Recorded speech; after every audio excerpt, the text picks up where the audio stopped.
Hello, cellulites. Welcome in to the Undead Celluloid Society's podcast. My name is Michael, And I'm Rachel. and today we are covering the 2012 film Byzantium. Byzantium is a vampire movie, sort of, that follows two female vampires as they are on the run from a shadowy organization of male vampires. Along the way, the older vampire, Clara, um, runs into a man who owns a guest house, and she basically turns it into a whorehouse. Yeah. Well, it is a whorehouse. It's not basically, it is. Yeah. And then, all the while she is doing this, her sister, we are introduced to, we find out later is her daughter. Mm-hmm. Eleanor is basically contemplating life and being an edgy teen. Yeah. But even though she's like 200 years old. Yeah, she's like she has like a very she's very at odds with her vampirism. Yes. And there's a big like dichotomy between the two of how they view this kind of immortal existence that they have. So this is our first time doing this where we watch the movie separately. So I don't really know Rachel's thoughts on this. I'm going to find them out as you will.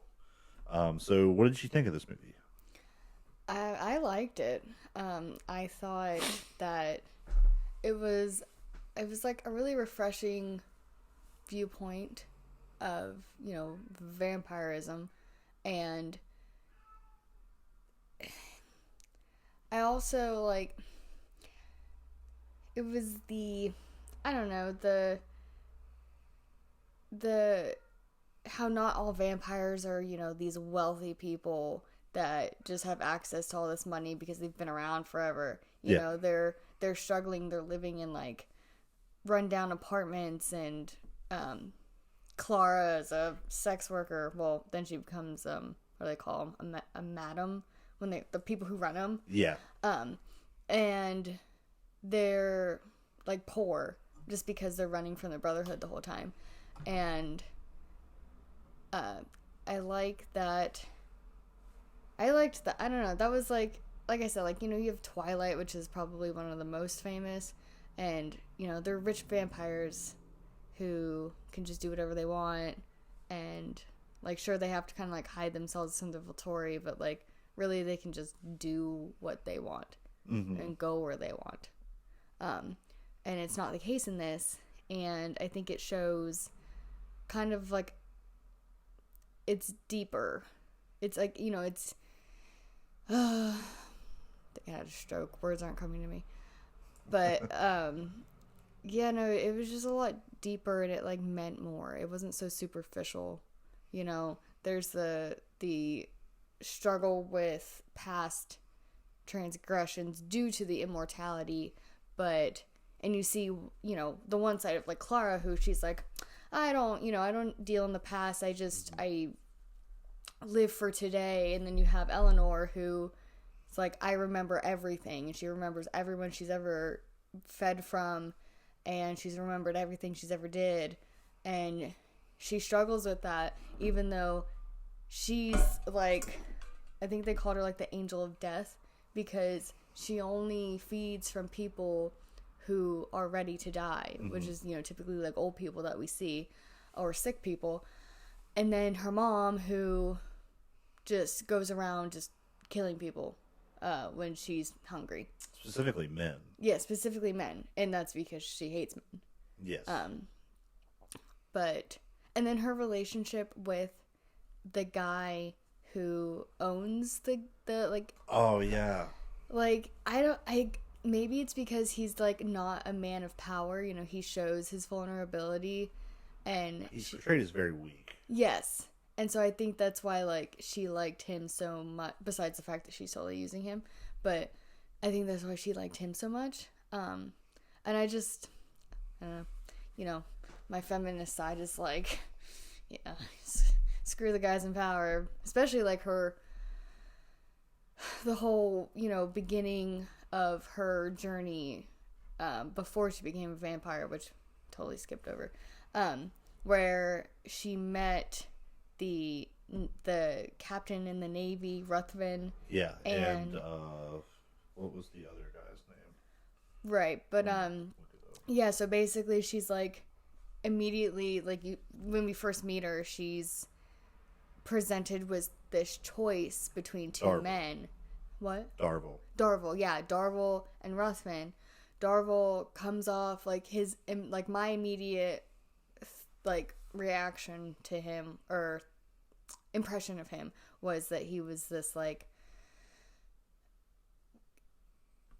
this quiet but kind of more down to earth guy, and then you have Ruthven who's basically flaunting his superiority, and she went with him, right? Yeah, peacocking almost. Yeah, and I think that is really cool because before she became a vampire and had all this power, she went for the more powerful men, and then when he graped her and was like, "Welcome to your adult life, you whore," and then she found her way to becoming a vampire, and she's like, "Screw all the powerful men, I have a way to get rid of you, and so that's what I'm gonna do now."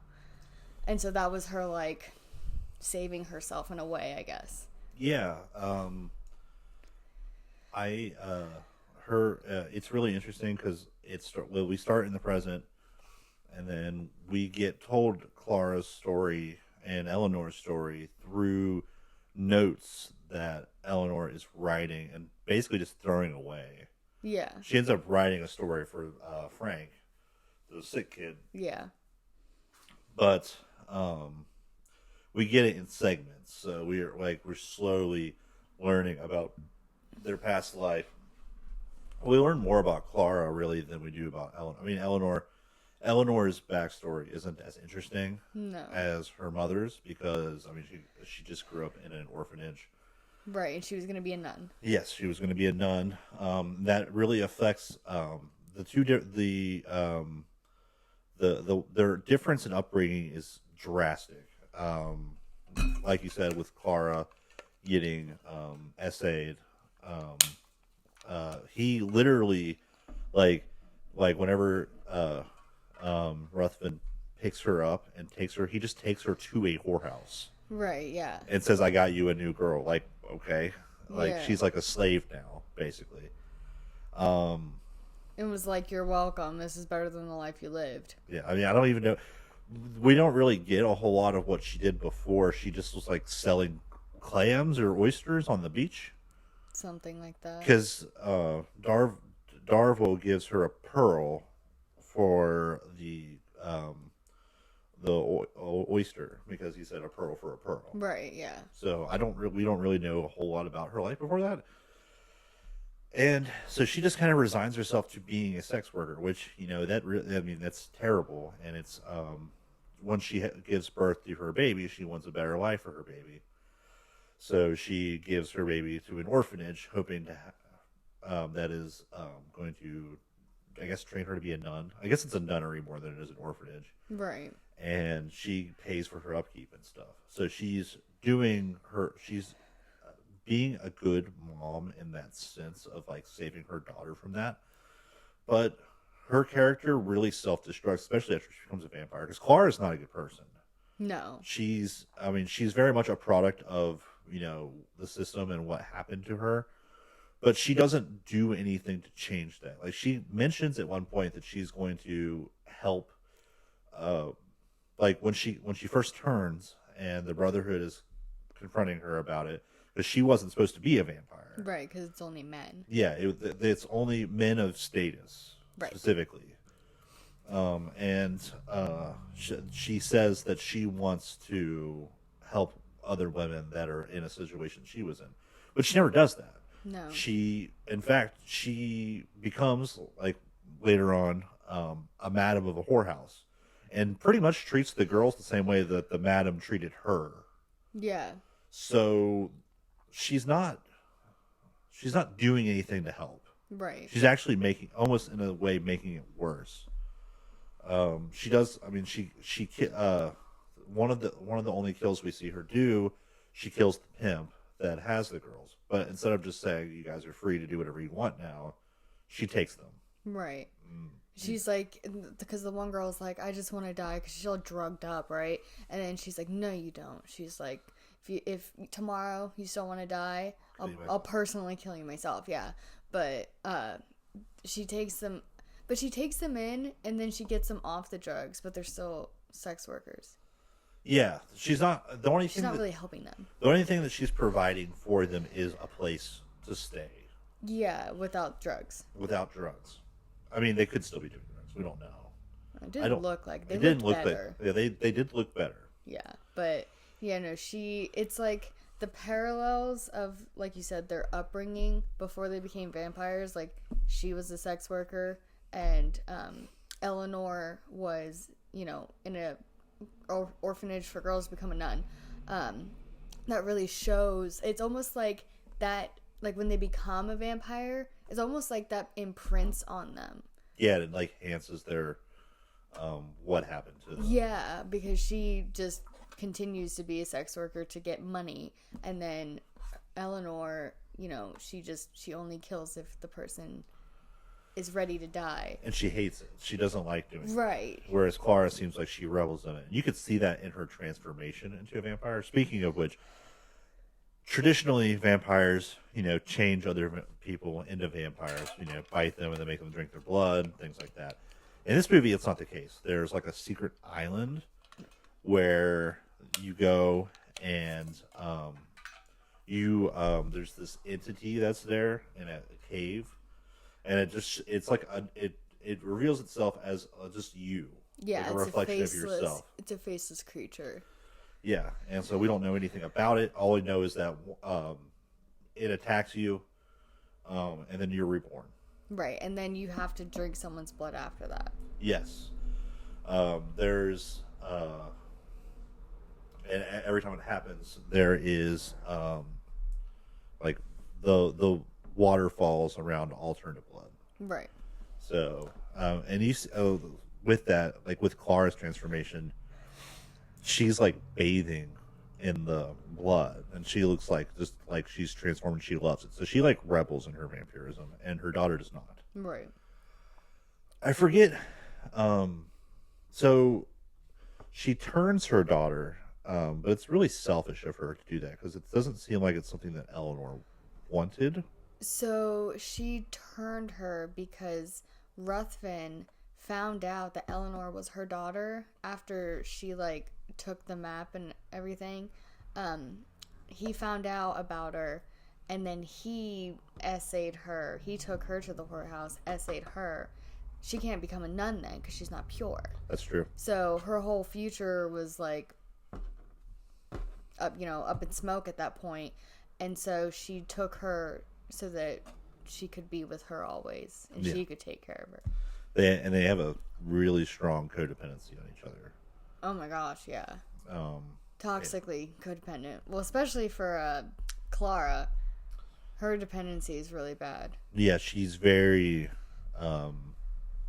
overprotective of Eleanor, and it's weird because she always says that they're sisters. That's how she introduces people to her. Right, because when Clara was turned, she wasn't much older than 16. Yeah, she was. So they were both really young. So someone would be like, "How are you, her mother? You're way too young." Yes. So, the other thing that I thought was interesting is that vampires sometimes they like especially when they're about to feed, they look more ghoulish. Mm-hmm. They look almost animalistic. They don't in this. I don't even think you see sharp teeth. No, you just see like the thumbnail gets really long and pointy. Their thumbnail gets really long and pointy, and that's what they use to kill people. That's what they jab that into someone's throat, and then they drink the blood. Right. They don't really seem, aside from immortality, they don't seem particularly super strong or fast. They do have to be invited in. Mm-hmm. I noticed that. They have to be invited in. The sun doesn't bother them. The sun does not bother them. They prefer the dark, but they are perfectly functional in the sunlight. So there's not a whole lot besides immortality really that it offers you. And you have to feed on blood. Yeah. Like my question is like, what's even the point then besides immortality? What's like the whole point? You know, that is the point. That's the whole point. Living forever. I mean, that's why the Brotherhood only wanted like men of status and of power so that they could pretty much control the world behind the scenes. That's the plan. Oh, that's why they didn't want women. That's why they want people that are in positions where they can do stuff. Because Darvel is the first vampire that is like a main character in the story chronologically, and he's rich. I mean, it's Ruthven says that he's rich. I mean, he steals all of his stuff. Yeah, when he he thinks said he's dead. Everything that I have is his. Yes, he takes his rings from his dead body and stuff, and then runs away. And then takes his property when he gets back. Yeah, I don't know why Darvel wanted to turn him. I don't either. Because it doesn't really seem, aside from him being his superior officer, it doesn't really seem like he was like a man of like. I don't think that you had to be a man of high status to be in the military at this time in the 1800s. But he had enough power, like being who he was. He had enough power. Right. He said he had the right temperament for it too. Which I mean, I feel like he would have been like a liability. Yeah. Because he would definitely be uncontrollable. Yeah, because they have the code that they're supposed to follow, even though I don't think they followed it at all. Because the only real thing from the code that I got from the movie was that you had to be a man. Mm-hmm. You had to be of status. You don't turn women, and if there is a woman vampire for some reason, she can't make another vampire. Right, she can't turn anyone. And I also thought they had to. I feel like they made that rule up on the spot, though. Probably. I thought they said that you had to, like, you can only kill in certain situations. I don't remember. Oh, because when he just like freaking snaps the girl's neck, I was like, what the heck? Yeah, she's like, won't stop talking, and he's like, shut up. Yeah, he just snaps her neck. Then what does he say? I hate these crying women or something like that. Yeah. But what I didn't even ask you, what did you like about it? I liked excuse me. I thought the pacing was done really well. It's a long movie, but it doesn't feel that long. I think that the story is interspersed enough with with flashbacks at the appropriate times to give you enough backstory about what's going on. Yeah. I like that there's still a little bit of mystery about like the whole like what turns them in a sense that never gets explained, and for the better. I don't think that everything needs to be explained. Right. The acting I think is well done. Everyone in the movie did a really good job. There's very little I don't like about the movie. I think that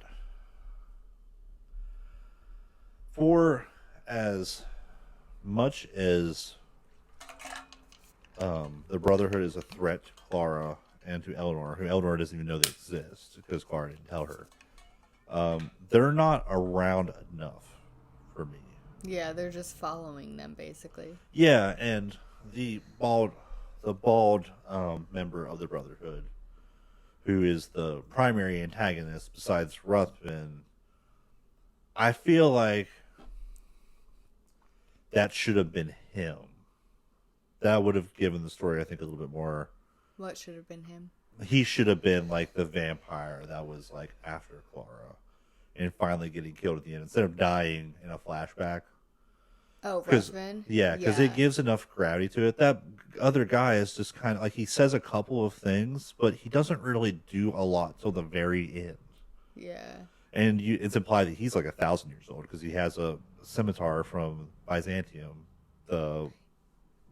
That's where he was from. Right. Yeah. So he just doesn't have enough screen time for me. And I get that it's like we want this like shadowy thing. It just doesn't have as much stakes because you know that Clara and Eleanor are going to survive at the end. Yeah. That's the one. Like, that's the one thing I didn't like about it was that a lot happens, but not a lot happens. No. It wasn't really a horror movie. It was more just like a suspense movie. Yes. I didn't really like Eleanor and Frank's relationship that much either. It was weird. It was weird. like she's mad at him, but she's not. He's like I mean, disgusted with her, but he's not. Teenage love, I guess. But I mean, she's not a she's not a teenager. Yeah. They just have a really weird dichotomy, and it doesn't really work for me as much. And then it's applied at the end that he's going to become that he's a vampire. Yeah. So he really just gives up his parents, just like this poor parents, you know. I mean, he's gonna die anyway. I think that was like, I honestly thought that was his whole, that was like the whole reasoning around why, like, because honestly I was like, why, like, he's just like, I mean, you know, some people just have that kind of confidence, but like, I don't know, he seemed too awkward to have that kind of confidence, just going up to her and being like, I get off at 10 when she like is walking away, and then he finds her on some like a pier or something. Yeah, and then he's like trying to talk to her and give her his number, and like it's so awkward the entire time. Every interaction they have is so awkward. Yes. But yet he's got all this confidence. And then he like, when someone, I don't know, she trusted him with her story, and she's like, I didn't write it for the assignment, I wrote it for you. And then he gives it to the professor anyway. Like, you should read this. I think he was, and it shows in the professor too. Who, I don't know if you ever watch Pirates of the Caribbean. Yeah, that's Beckett from Pirates of the Caribbean. It plays off as like they're concerned for her because the way the story is. Think she's mentally ill, or she's trying to tell her story in a messed up way. In like a metaphorical sense of like her mother is a vampire, like sucks the life out of her. Yeah, that kind of thing. Like she's abusive and stuff like that. Is what it kind of seems at. Mm-hmm. So that's, I think it was for her well-being, but yeah, she does trust him with, you know, he finds out later it's the truth. That's kind of a shitty thing for him to do. Yeah. Not getting enough sleep last night, Michael? I got plenty of sleep. I don't know why I'm yawning. Yeah, I really like the movie because it's a unique twist on vampires. But, like you said, I do wish a little bit more happened. Also, Darvel is, like there's not enough for his, like, face turning into a good guy. You know what I mean? I mean, I kind of get it. Like, he's been following them, seeing what they're all about, and decided that the Brotherhood was in the wrong for trying to stop them. That's true. But it's like, a lot of that's like off screen, though. Yeah. Or explained at the end. Yeah. I mean, the story definitely just follows Clara and Eleanor. It does. Doesn't really give a lot of backstory to anyone much else. Yeah. But those are the two important characters, and they are what makes the story go. Yeah. But, like, my thing was at the end whenever they killed the bald Brotherhood vampire. Yeah. And Clara, you know, all this codependency she has, she was literally about to kill Frank. Yep. And then she killed his professor. Yeah. And then she finds out that Eleanor is in danger, runs to her, and then, you know, when Darvel shows up and, like, is like, yeah, I know, I really like what you guys are doing here. And she's like, okay, I'll go with you. Eleanor, mother's got to let you go some point. Yeah, I was like, ditches her for a dude. Yeah, and I was like, what? Like, that happened way too fast for me. But, I mean, like, I understand, you know, they had to finish out the story and, like, let Eleanor go and turn Frank and, like, live her life. But, like, you literally had this, like, toxic dependency on your daughter, and you're just gonna, this knight in shining armor comes and wants to help you, wants to do what you're doing or whatever. I don't know. Is she gonna give up her madam status, or like, oh, I need more information. I think it's kind of implied that they're gonna go after the Brotherhood, but it's like, I don't know how that's gonna work. Yeah. I'm sure that he doesn't know every member. Yeah, I don't know. And they've been around at least for over 1,000 years. Yeah, so there's got to be a lot of them. Yeah, or like in like really powerful. Like, right, but like also, why are they going after them? Because they're going after Clara. They're going to come after Clara, especially more now since she has killed a member of the Brotherhood. Oh. Okay, no, that makes sense. So he's going to protect her, but they're not going to, like, it's not really giving her much protection to travel with her. The better thing would have been just to lie and say that she killed that guy, and he got there, they got separated or something, and then he found the body, so that he could protect her from the inside. That would make more sense. Or say she died, like they both died, like they killed them. They'd want her dead, I'm sure. Well, no, what I'm saying is, like, for Darvel to tell the Brotherhood that they fought her, she killed the bald guy, and then he managed to kill her, and... But they would want her head, is what I'm saying. It's like a trophy. I thought you See what I'm said saying? dead. No, they would want her head, probably. Oh. Because they do want the whole thing is to chop her head off. Right, yeah. So... Maybe that's the only way to kill them? Yeah, it looks like decapitation, and then they set the body on fire. I don't know if that was just to destroy the evidence or what, but I'm not sure. Okay.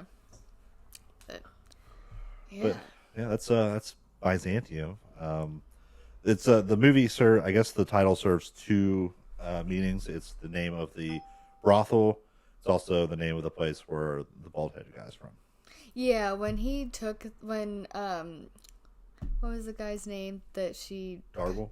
No, that she kind of used to take over... Oh, Noel. No, yeah, Noel. Oh, yeah, Noel, not Noel. Noel,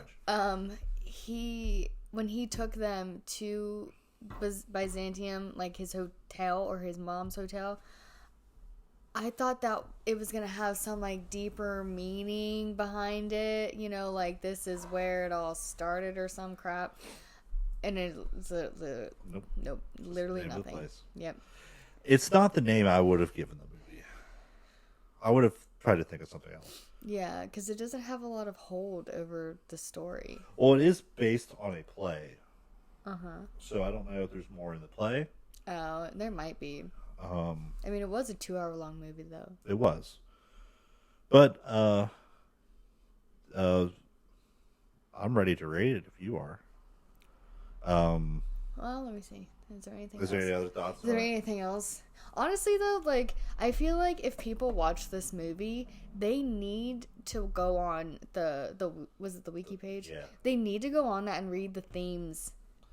Yeah, if you're confused at all, the Wikipedia page has like a themes and analysis section for it. And I honestly, like, I loved that. It provides nice insight into the film and Yeah. like different like things about it. Yeah, and like in the whole like meaning behind why they did what they did with like the feminine monstrosity or monstrous femininity, and then monstrous motherhood. Yeah, and like I loved that. Like that was so cool because you never get that. No, Not with the movies we watch. A lot of the films we watch are not philosophically inclined. No. So, like, I really appreciated that, you know, they took... I feel like they took... What year did this movie come out? 2012. 2012, okay. So, granted, you know, Twilight... No, all 4 Twilights had come out by that point, I think. But 5. Or 5, yeah. The last one would have came out that year. Right, so, like, how I said, you know, vampirism was kind of like... It was like made to be like a really superficial thing, in my eyes at least. It's like sexy too. Yeah. And they gave it this deeper meaning against what the rest of the world was saying at the time. Yeah. And honestly, I think that this movie should have done way better than it did because it was a good movie. Yeah, I'm not really sure what happened there. It didn't even gross $1 million. Yeah, no, and they spent $8 million. 8 million pounds. 8 million pounds. But, so don't know what that is in American dollars, but a lot. I mean, that's a decent chunk of change to not get it back. And for it to be a foreign film and have two, like, well, I guess Saoirse Ronan wasn't. Saoirse Ronan wasn't really popular back then. This would have been before The Host came out. Yeah, which actually I just watched The Host. It's a good movie. Gemma would have been well known though. Prince of Persia. But and that she was, was, like, really she was in a James Bond movie as well. Oh, okay. Right, but Saoirse Ronan wasn't like a big name. Saoirse Ronan was not a big name at this point. Unless she was big over there. I don't know. Right, yeah, that's true. Because she's an Irish actor. Oh. So I'm not sure. I don't know then. Because I feel like Darvel, the He, actors, you know who he he's looks also been in stuff that I've seen. like? You know who he looks like Steve from Stranger Things. He does. Oh my gosh. Like a more put together version. Yeah, and a a sophisticated rich version. He looks like He Steve. does. Is it not Steve? No. Oh. No. I don't. I think Steve would have been like 15 when this came out. That's true. But maybe it's like a relative or his doppelganger. Maybe. I don't think they're related. That's crazy. I'm trying to think of some of the. Also, I mean, we have the professor. I forget his name. Yeah, because he's in Pirates of the Caribbean. He is in Pirates of the Caribbean. He is one of the main antagonists. Mm-hmm. Not in the first one as much, but in two. Well, he's not in the first one at all. He gets introduced in two, and he's the main bad guy. Besides David Jones. Right. Yeah. Huh. He's also in Bird Box. I'm pretty sure too. You ever watch Bird Box? Mm-hmm. He's the crazy guy, right? That lets in the whatever it is. Spoiler alert for Bird Box, but but it's been a minute since I watched it. They had those flashbacks, and spoilers again. They have those flashbacks where they're all in that house, and they let that one guy in, and he basically lets it in because he's crazy. I thought they just couldn't. Okay, yeah, sure. I don't remember. It's not that great of a movie. I didn't really like it. I don't know. Anyways. Yeah, so let's get into our ratings. Yeah, I really liked it. Acting wise, I think it did a good job. I think it's directed very well. Cinematography is very good. I like the gothic locations, especially the islands that they go to. I think the story is told in a really, good way. I think it gets a 4. A 4? 4 out of 5. Okay. I agree with everything you just said. I really like I said before, like the whole the philosophical meanings behind, each character and, what they're trying to portray. I think it was written really well, besides the fact that I feel like not a lot happens until the end. But that's probably because I'm used to action movies and horror movies. Shark cults. Where things continuously happen. It's just, just chaos all the time. So, yeah, I'm not really used to suspense movies. Mm-hmm. I'm an impatient person. But being said, I really did like the movie. So, production-wise, I will give it a 3.75. 3.75. Okay. As far as liking it, I'm gonna change that to a 4. Actually. Okay. I feel like it needed a little more. The acting goes a long way in this. Yeah. But for my personal taste of whether or not I enjoyed the film, I did enjoy the film. It's not perfect. It does have some parts I think could have been better. So I'm going to give it a 3.5 out of 5. I did like the movie, but just me not being suspensions is not kind of my niche. So I'm gonna give it a 3.75. 3.75. So 7.5 for me, 7.75 for you. Yep. Those are our thoughts on Byzantium 2012. Next week we are going to cover a film that is not as well made as this one. I promise you that. I won't say what it is though. But remember, we're keeping an open mind about these from now on. Oh, we always have an open mind. I right? don't. You're. I do not. Well, we'll see. I judge them how I judge movies that they spend $100 million on. Yeah, that's probably not fair. Right, it's not fair. So I'm trying to have brand new set of eyes. Remember this. Now that we're done with They made a movie. They did make a movie, and those are hard to do. It's not easy. Yeah, I mean, just look at it, friggin' Birdemic. Yeah. I will never forget that movie. There's 3 of those. Oh my god. we're not going to watch them. No, we're not, because I can't. But yeah, those are. I made a movie, and I will never forget it. Yeah, we won't. We certainly won't forget it. No. But yeah, those are our thoughts on the movie. We do thank you guys for listening. We really appreciate tuning in. Yeah, we changed our dates now, so we're releasing Fridays instead of Wednesdays. Yeah, it's just easier. It's just a lot easier because I don't work on Fridays, and that's usually when we record too. So it just makes it easier for us both. Yeah. But until next time, my name is Michael. And I'm Rachel. And we thank you, Cellulites, for listening.